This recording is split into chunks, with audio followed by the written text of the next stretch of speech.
देखो बच्चों ध्यान दो, यहाँ पर ये क्वेश्चन हमें करना है, इसमें हमें सम ऑफ n टर्म्स चाहिए है। काफी अच्छा क्वेश्चन है। देखो ध्यान दो क्या हो रहा है इसमें। जैसे इसमें हमें nth टर्म ऑलरेडी दिया गया है, निकालना नहीं है ना। और निकालना होता तो निकाल भी लेते। देखो कैसे, 1 2 3 का nth टर्म n होगा तो n की पावर 4 कर दो। नीचे देखो 1 3 5 का अलग निकालो वो 2n-1 आएगा।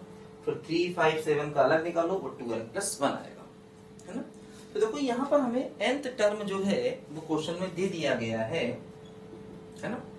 तो n की पावर 4 अपॉन 2n-1 और 2n+1, ठीक है। देखो ये हो गया n की पावर 4 अपॉन 4n² - 1।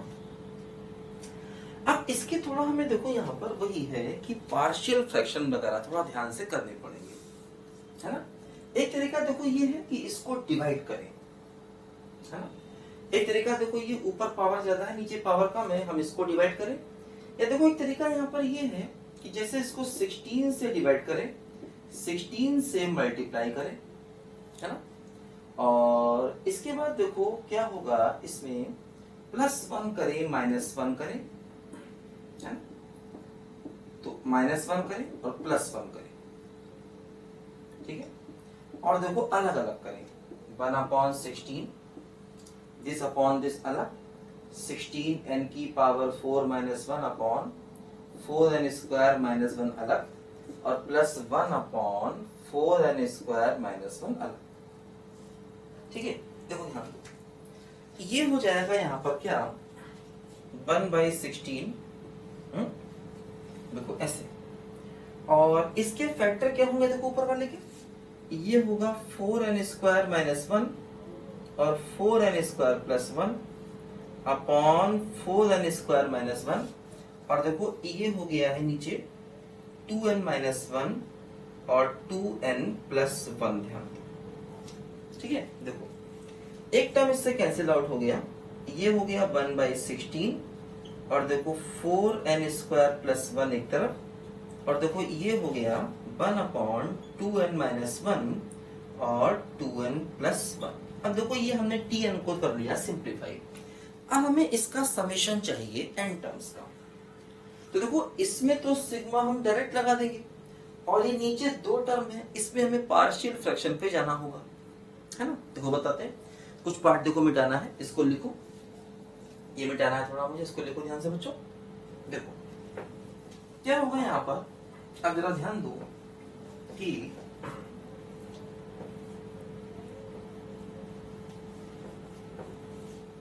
देखो अगर हमें n टर्म्स का सम चाहिए तो सिग्मा लगाएंगे। देखो 1/16 तो बाहर रहेगा, है ना। देखो ये सिग्मा, तो 4 सिग्मा n² + सिग्मा 1, इसकी वैल्यू हम जानते हैं, सिग्मा 1 क्या हो जाएगा बोलो, n हो जाएगा।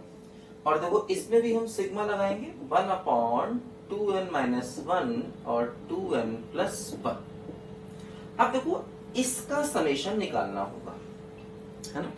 देखो इसका समेशन कैसे निकालें, देखो ये tn अपना है 1/2n-1 और 2n+1। देखो क्या हुआ, इसके अगर पार्शियल फ्रैक्शन देखते हैं तो ये 2n-1 होगा और -1/2n+1 होगा, है ना। अब एलसीएम लेंगे, है ना। तो देखो यहाँ पर जब एलसीएम लोगे आप तो ये 2n+1 इधर जाएगा, 2n-1 यहाँ आएगा, तो कुल मिला के ऊपर 2 बचेगा। उसे हटाने के लिए 1/2 और कर दो, तो इससे यही आ जाएगा जो यहाँ पर है ना, ये tn आ गया। अब n को 1 रखोगे तो 1/2, n को 1 रखोगे तो 1/1 - 1/3, n को 2 रखोगे तो क्या होगा देखो 1/3 - 1/5।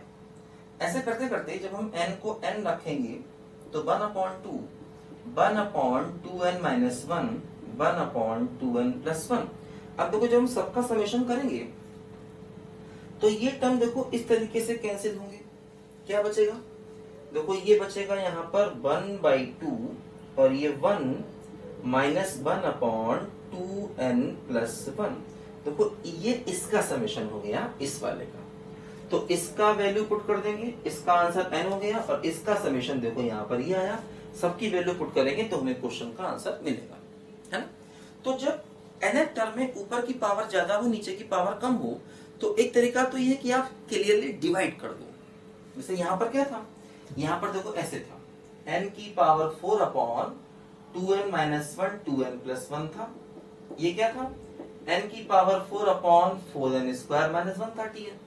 आप एक काम करते, देखो अगर आप ऐसे नहीं भी करते तो भी देखो तरीका ये था कि आप इसको डिवाइड कर देते, तब भी वही आ जाता जो हमारे पास था, है ना। आप इसको क्लियरली डिवाइड करो। कैसे डिवाइड करें, देखो देखो जैसे ये 4n स्क्वायर माइनस 1 है, इसको डिवाइड करना है n की पावर 4 से, तो फर्स्ट टर्म को फर्स्ट टर्म से करेंगे तो क्या आएगा बोलो, आएगा n स्क्वायर बाई 4। अब इससे इसको मल्टीप्लाई करेंगे तो n की power 4 minus n square by 4, minus कर दिया, है ना, ये कैंसिल हो गया। तो n स्क्वायर बाई 4, अब फर्स्ट टर्म को फर्स्ट टर्म से फिर डिवाइड करोगे तो क्या आएगा 1/16 आएगा, है ना। इसको इससे डिवाइड करो तो 1/16, 1/16 को इससे मल्टीप्लाई करो तो n स्क्वायर बाई 4, है ना, और माइनस 1/16 फिर माइनस कर दो, माइनस और प्लस, देखो ये आ गया 1/16। तो देखो इसको ऐसे लिख सकते हैं, इसको देखो ऐसे लिख सकते हैं कि this n square by 4 plus 1/16, है ना, plus 1/16 divide by 4n square minus 1, है ना। ये देखो यहाँ पर आ गया और प्लस ये रिमाइंडर और जिससे डिवाइड किया था वो देखो यहाँ पर ऐसे, तो देखो ये ऐसे आ गया। अब देखो ये वही tn बन गया जो हम चाह रहे थे, है ना। इसमें एलसीएम ले लो, ये वही tn बन गया, 1/16 कॉमन ले लो, ये वही tn बन गया जो हम चाह रहे थे। तो अगर आप यहाँ पर 16 से, जैसे हमने पहले किया था 16 से मल्टीप्लाई 16 से डिवाइड फिर अलग अलग किया था, उससे आप नहीं करना चाहो तो ऊपर की वैल्यू ऊपर की पावर ज्यादा है नीचे की पावर कम है, हमेशा डिवाइड करने के बारे में सोचो, तब भी आप वहां तक पहुंच सकते हो, है ना। तो ये मेथड भी काफी आसान होता है, इससे भी क्वेश्चन को हम कर सकते हैं। इससे पहला वाला भी क्वेश्चन था जिसमें ऊपर बहुत बड़ा एक्सप्रेशन था, नीचे n इंटू n प्लस 1 था, वहां पर भी आप लॉजिक लगा सकते हो कि आप न्यूमरेटर को डिनोमिनेटर से डिवाइड करो तो अपने आप ही वो इस फॉर्म में आ जाएगा, और इस फॉर्म में आने के बाद हमारा क्वेश्चन बहुत इजी हो जाएगा। ठीक है, लिखो बच्चों ध्यान से पहले इसको, काफी अच्छा क्वेश्चन है।